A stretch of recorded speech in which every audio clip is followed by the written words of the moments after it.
Hello दोस्तों, कैसे हैं आप सब। तो कल पार्ट 1 में आप लोगों ने पढ़ा था कि जीव जनन किस प्रकार से करते हैं और जनन की प्रमुख दो विधियों को आप लोग पढ़े थे। ठीक, उन विधियों को आज विस्तार से पढ़ेंगे और उसमें देखेंगे किस प्रकार से अलैंगिक में जनन होता है और किस प्रकार से लैंगिक में जनन होता है। ठीक, तो अलैंगिक जनन की विधियों को आज हम पढ़ेंगे। देखते हैं पहली विधि कौन सी है, द्विविभाजन। अलैंगिक के बारे में आप लोगों को पहले बताया गया, पहले पार्ट में उसमें बताया गया था कि अलैंगिक जनन में सिर्फ एक ही जनक की आवश्यकता होती है, उसी के शरीर से नए संतान की उत्पत्ति होती है। ठीक है, तो अलैंगिक जनन की विधियों को देखेंगे। देखते हैं पहली विधि क्या है, द्विविभाजन।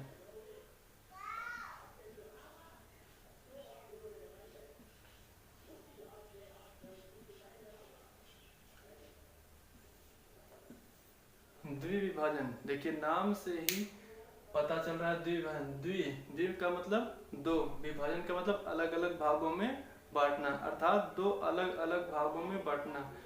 तो इसमें जो भी जीव होगा उसका यदि जन्म हो रहा है तो कैसे जन्म हो रहा है कि अपने जनक का या जनक का शरीर दो बराबर भागों में विभक्त होगा और नए संतान की उत्पत्ति हो जाएगी। ठीक, तो इसकी परिभाषा क्या है कि इस प्रकार के जनन में जनक का शरीर दो बराबर भागों में विभक्त हो जाता है और जो दो भाग होते हैं वही नए संतान का रूप ले लेते हैं। ठीक, देखते हैं किस प्रकार से इसमें जनन होगा।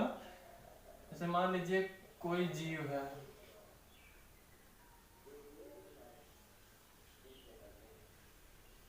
ये इसका जेनेटिक मटेरियल है। ठीक, मान लेते हैं अमीबा, ये अमीबा है। ठीक, अब यह इसका जेनेटिक मटेरियल, सर्वप्रथम होता क्या है कि जो अमीबा होता है इसका जेनेटिक मटेरियल होता है, ये अमीबा धीरे धीरे बीच से सिकुड़ना प्रारंभ कर देते हैं। जैसे आगे देखते हैं क्या होता है।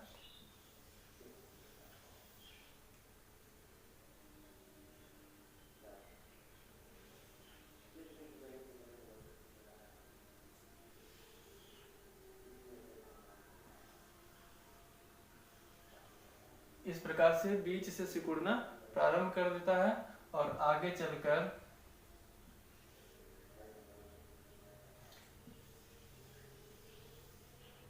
इसका जेनेटिक मटेरियल दो भागों में विभक्त हो जाता है। कैसे,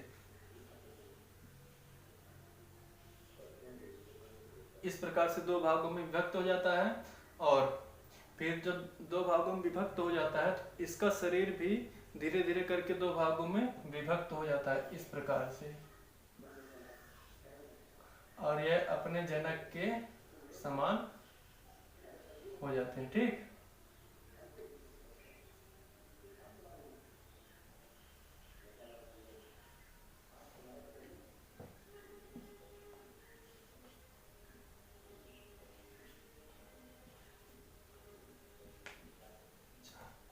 ठीक है, तो देखिए एक शरीर या एक जनक के बारे में, यह है जनक और ये है संतान। ठीक, तो एक जनक से दो संतान का निर्माण किस प्रकार से हुआ देखते हैं। पहले इसका जेनेटिक मटेरियल दो भागों में बटेगा, ठीक इस प्रकार से, फिर इनका शरीर भी दो भागों में विभक्त हो जाएगा, है ना। तो इस प्रकार से नए संतान की उत्पत्ति होगी। ठीक, यही या इस प्रकार का जनन ही कहलाता है द्विविभाजन। ठीक, इसका एग्जाम्पल है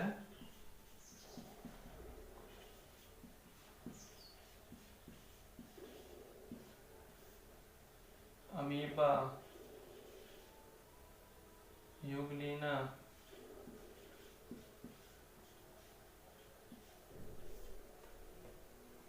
प्रोटोजोआ,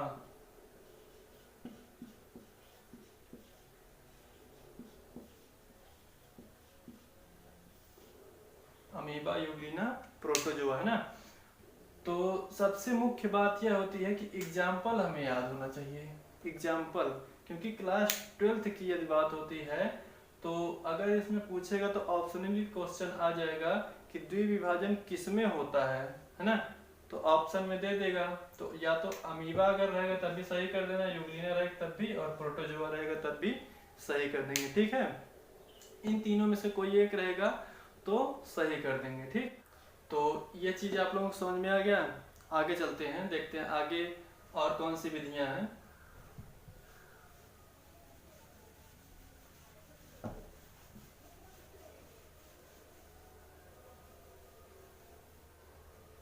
अमीबा के बाद है बीजाणु जनन नंबर 2 पर।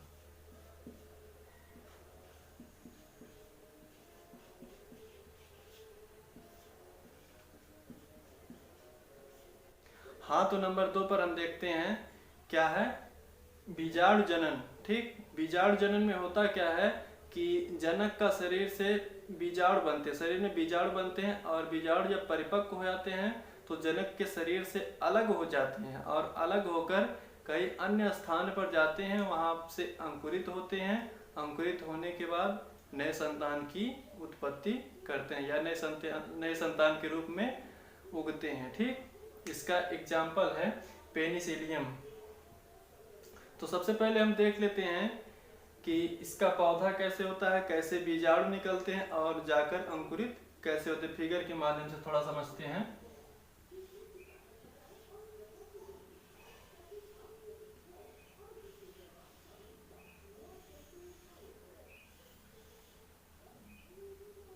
ठीक, कुछ इस प्रकार से इसका पौधा होता है, या जनक होता है, जनक कह दीजिए, जनक। ठीक, पेनिसिलियम लिख देते हैं नीचे।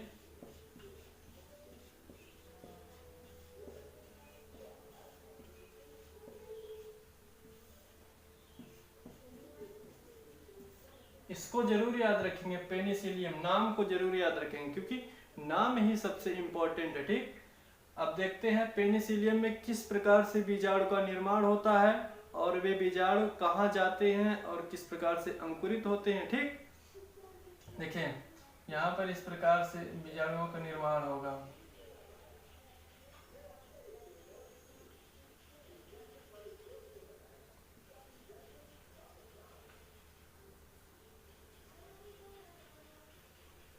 है, इस प्रकार से बीजाणुओं का निर्माण होता है, और जब यहाँ पर बीजाणु क्या होते हैं, परिपक्व हो जाते हैं,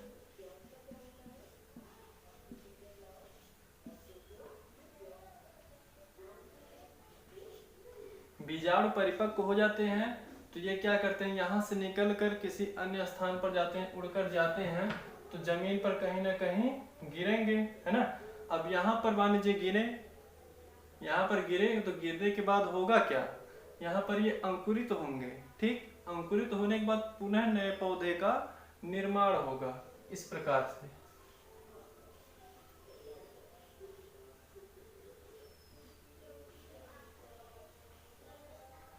इस प्रकार से नए पौधे का या नए पेनिसिलियम पौधे का निर्माण होता है। तो देखिए यहाँ पर भी एक ही जनक से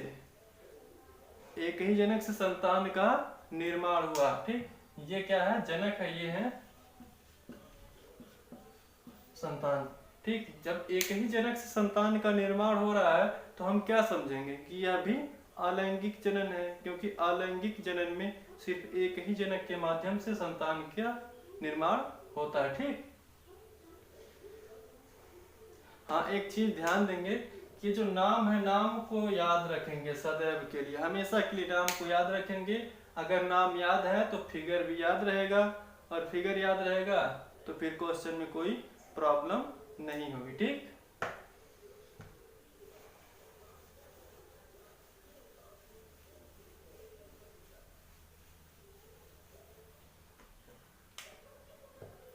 नंबर 3 पर है मुकुलन।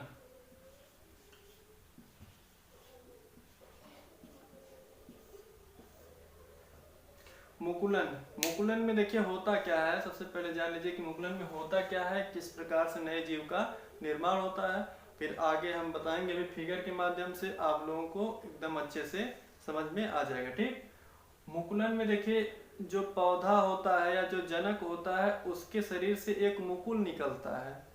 ठीक, मुकुल निकलता है और विकास करके वह क्या करता है विकास करके अपने जनक से अलग हो जाता है और अलग होने के बाद नए संतान का रूप ले लेता है। ठीक, देखते हैं। मुकुलन का हाइड्रा है, हाइड्रा में होता है मुकुलन। हाइड्रा में मुकुलन होता है। देखते हैं हाइड्रा का पौधा किस प्रकार से होता है।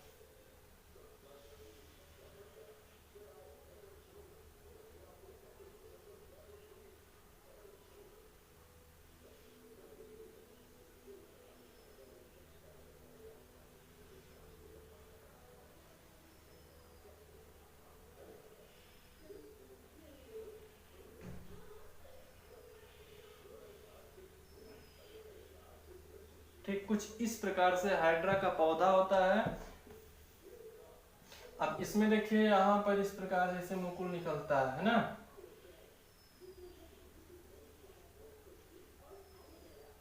है ना, मुकुल निकला हुआ है। अब देखिए यही जो मुकुल निकला है यही क्या करेगा, वृद्धि करेगा, विकास करेगा, और विकास करने के बाद अपने जनक से अलग हो जाएगा, और अलग होने के बाद एक नए जीव का, नए हाइड्रा का रूप ले लेगा। ठीक, देखते हैं कैसे विकास करता है।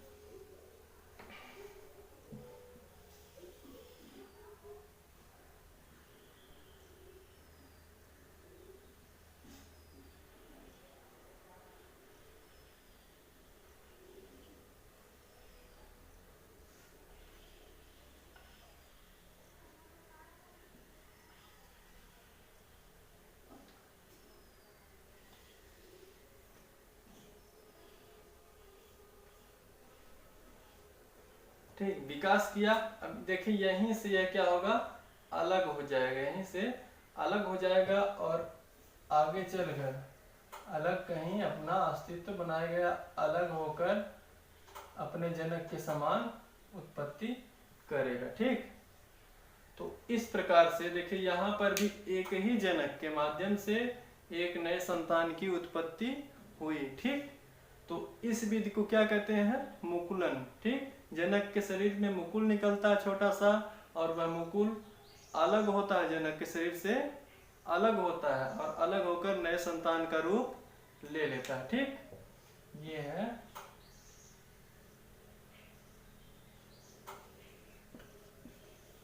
जनक, ये है। तो मुकुलन आप लोगों को समझ में आ गया। अब इसके बाद देखते हैं मुकुलन के बाद अगले क्रम में कौन सी विधि है। ठीक, आलैंगिक जनन की विधि कौन सी है।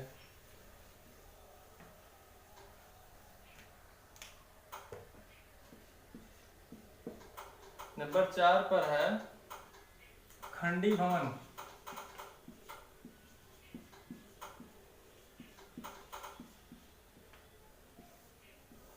खंडी भवन, देखिए खंडी भवन, खंडी खंडी खंड है ना। खंड से क्या पता चल रहा है कि खंड खंड में टूटना, है ना। तो इसमें देखिए जो जीव का शरीर होता है इसकी परिभाषा एकदम बहुत आसान, नाम के अनुसार अगर परिभाषा याद करेंगे तो आप लोगों को बहुत ही आसानी होगी, आसानी से परिभाषा याद हो जाएगी। ठीक, खंडी भवन, खंड में टूटना, है ना। तो इसमें जो जनक का शरीर होता है वह खंडों में टूट जाता है और प्रत्येक खंड के द्वारा नए संतान की उत्पत्ति होती है। ठीक,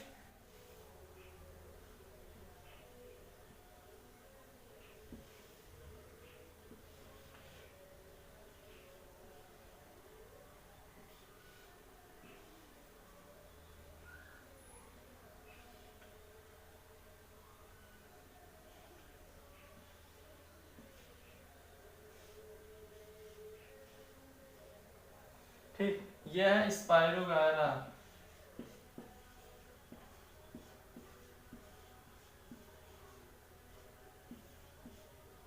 स्पाइरोगायरा, ठीक। तो देखिए स्पाइरोगायरा जो शरीर होता है खंड से टूट जाता है, अर्थात यहाँ से टूट जाएगा, यहाँ से टूट जाएगा ना, इस प्रकार से टूट जाता और प्रत्येक खंड से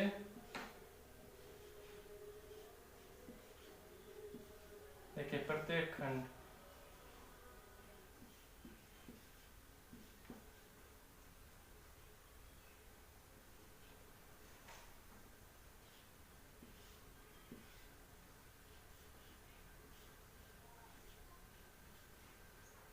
प्रत्येक खंड से नए संतान की उत्पत्ति हो जाएगी। जनक संतान।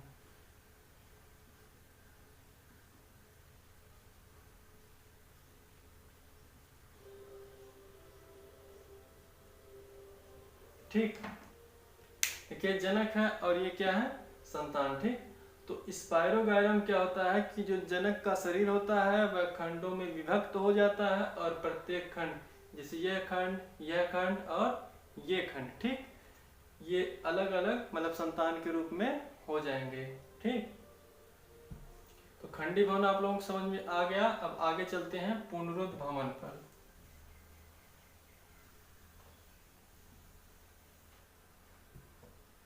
नंबर 5 पर है पुनरुद्ध भवन।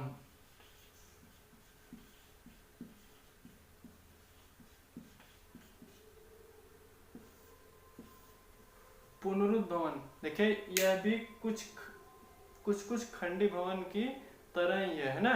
पुनरुद्ध भवन में जो जनक का शरीर होता है वह भी कई खंडों में टूट जाता। ठीक, या इस प्रकार से कह सकते हैं कि उसके चाहे जितने भी खंड किए जाएं, प्रत्येक खंड नए संतान का रूप ले लेते। कैसे, देखिए एक एग्जाम्पल है प्लेनेरिया।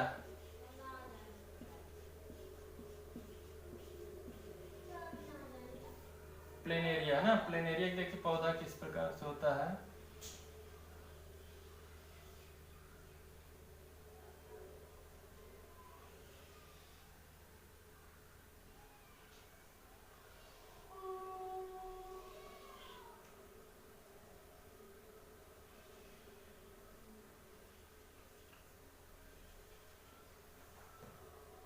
कुछ इस प्रकार से होता है प्लेनेरिया। ठीक, अब प्लेनेरिया जो होता है इसका चाहे जितना भाग कर दीजिए, है ना, इसको काट दीजिए, चाहे जितने भागों में काट दीजिए, है ना। अब प्रत्येक भाग क्या होता है, प्रत्येक भाग एक नए प्लेनेरिया का रूप लेगा। ठीक, प्रत्येक भाग एक नए प्लेनेरिया का रूप लेगा, अर्थात ये क्या है, जनक, है ना। जनक से यहाँ जैसे ये वाला भाग अगर आएगा यहाँ पर, तो एक नए प्लेनेरिया का निर्माण करेगा।